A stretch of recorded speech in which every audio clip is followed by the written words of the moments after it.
Ready to supercharge your Jira experience and create custom features?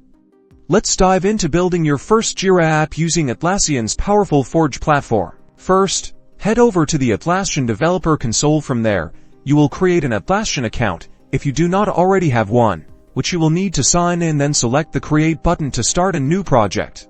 Choose the Jira app option from the available templates to get started. This is the foundation of your custom add-on.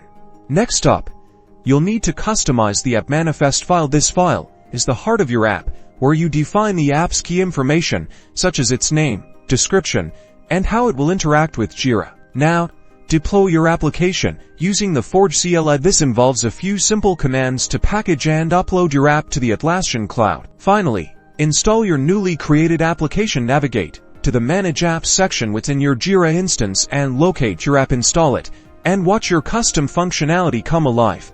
And just like that, you have built a custom Jira app.